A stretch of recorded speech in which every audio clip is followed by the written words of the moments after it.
नमस्कार बंधुगण, पुणी एक भिन्न कहानी आपण मानक पाई। दुनिया तुमरी हातरे।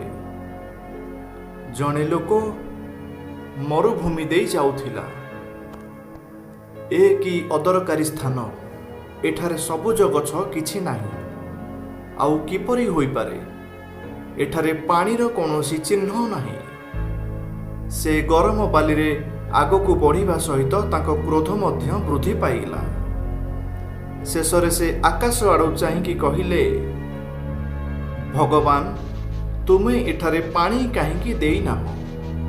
जदि एठारे पानी थांता तेबे एठारे जे केही गछ लगाई पारिथांता एवं तापरे एही स्थानटी एते सुंदर होई जानता।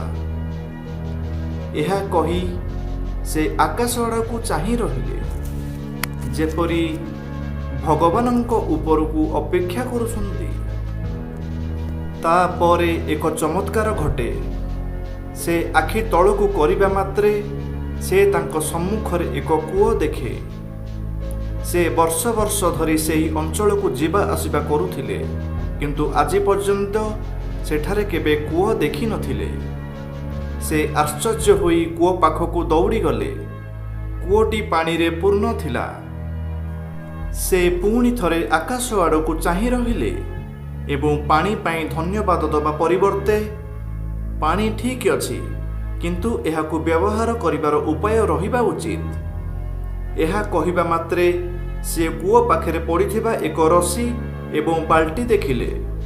पुणी थरे निज आखिकू विश्वास करि पारिले नाही। से किछि भयभूत होई आकाश आड़कू चाही रहिले, किंतु मु एही पानी किपरि बोहिबी? ठीक सेतिक बेले से अनुभव कले जे केही तांकू पछरे छुईछि। से पछकू बुली देखिले जे तांको पछरे एक ओटो छिड़ा होइछि। एबे लोकटी संपूर्ण नर्भस होई जाए।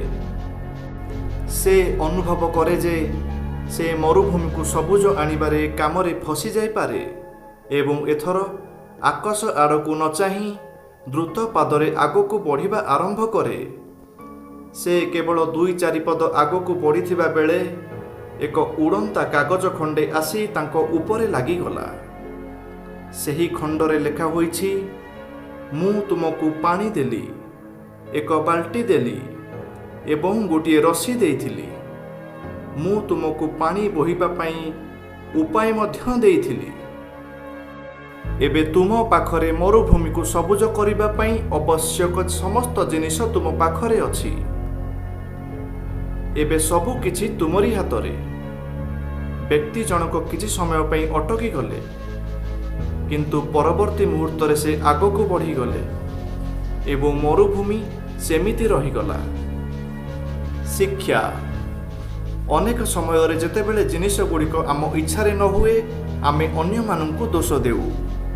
आमे सरकारंकू, केतेबेले आमर बड़ लोकंकू, केतेबेले कंपानी को, तो केतेबेले परमेश्वरंकू, अन्य माननकू दोष देबार एही चक्ररे आमे सत्य को अणदेखा करू जे मनीष भावरे आमर समस्त स्वप्न को साकार करिबार शक्ति अछि।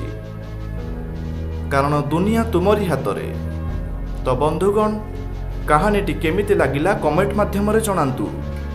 एही भली विभिन्न कहानी सुनिबा पई आम चैनल को सब्सक्राइब करंतु।